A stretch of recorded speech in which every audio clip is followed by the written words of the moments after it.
Monsieur le Président, Monsieur le ministre d'État, Mesdames les ministres, mes chers collègues. Tantôt supercherie ou grand bavardage, tantôt néant ou foutaise intégrale, c'est par ces mots que certains sur ces bancs ont qualifié le grand débat national au moment de son lancement.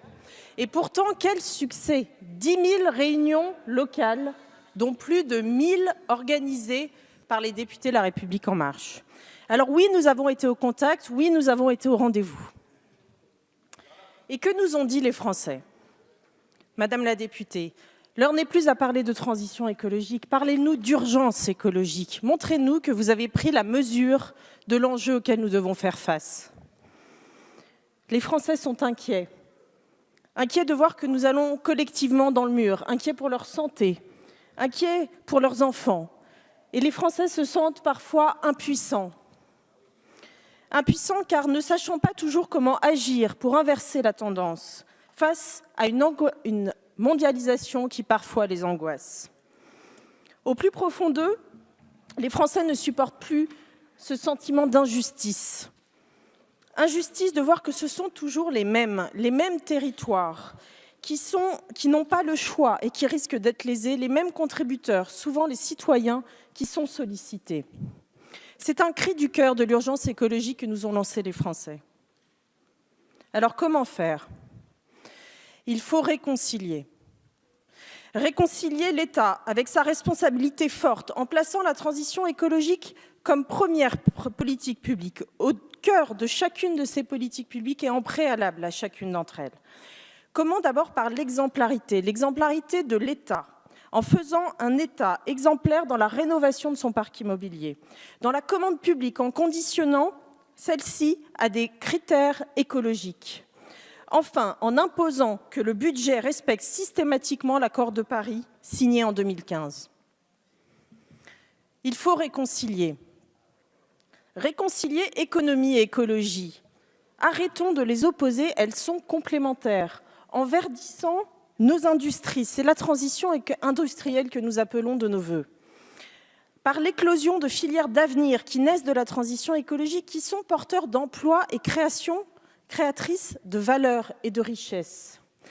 Et en admettant que certaines filières qui vivent de la pollution n'y survivront pas, mais qu'il n'y aura aucune fatalité pour leurs salariés. Il faut réconcilier, il faut surtout réconcilier les territoires en reconnaissant que nous avons besoin les uns des autres. La transition énergétique, les éoliennes, les fermes photovoltaïques, nos barrages, la transition agricole, les circuits courts, l'agroécologie, la baisse des produits phyto, se passe dans les territoires. Cessons d'opposer les Français urbains et les Français ruraux. Les Français des champs et les Français des villes. La réalité est bien plus complexe et la transition écologique est une formidable opportunité pour les territoires et les territoires ruraux à remettre au cœur de notre politique. Dernier point et non des moindres, il faut réconcilier les citoyens avec leur capacité d'agir. Apportons une réponse à tous ces Français, jeunes et moins jeunes, dans la rue, sur Facebook, dans les pétitions, les réunions citoyennes, les marches pacifistes. Tous ces Français veulent faire, mais ils se sentent culpabilisés. Culpabilisés de trop polluer quand ils utilisent une voiture diesel, culpabilisés de mal se chauffer quand leur chaudière fonctionne au fioul, culpabilisés de mal consommer quand ils ont pris leurs habitudes au supermarché. Alors cessons de les culpabiliser de manière stérile. Cessons cette écologie punitive, cessons le yaka faucon, donnons-leur des outils. Travaillons ensemble pour redonner à chaque Français sa capacité d'agir à l'école d'abord, puis tout au long de la vie, comme consommateur, comme lanceur d'alerte écologique, comme financeur de projets durables, comme contributeur de chantiers citoyens. Le citoyen veut agir, donnons-lui les moyens. Et oui, il y a des sujets difficiles. Le grand débat nous engage à les regarder en face. La taxation du kérosène et des fioul maritimes, la fin de l'utilisation des produits phytosanitaires, la réduction du plastique dans tous ses usages. Nous avons déjà fait beaucoup, nous pouvons en être fiers, mais les Français nous demandent d'aller encore plus loin et ils ont raison.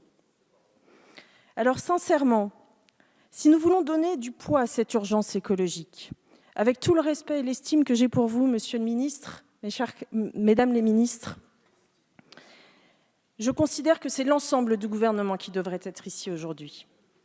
L'ensemble du gouvernement qui doit être mobilisé pour cette transition écologique que nous appelons de nos vœux. Les députés de la majorité y sont prêts, nous y sommes prêts. Relevons ensemble le défi de l'urgence, de l'état d'urgence écologique dans lequel nous sommes.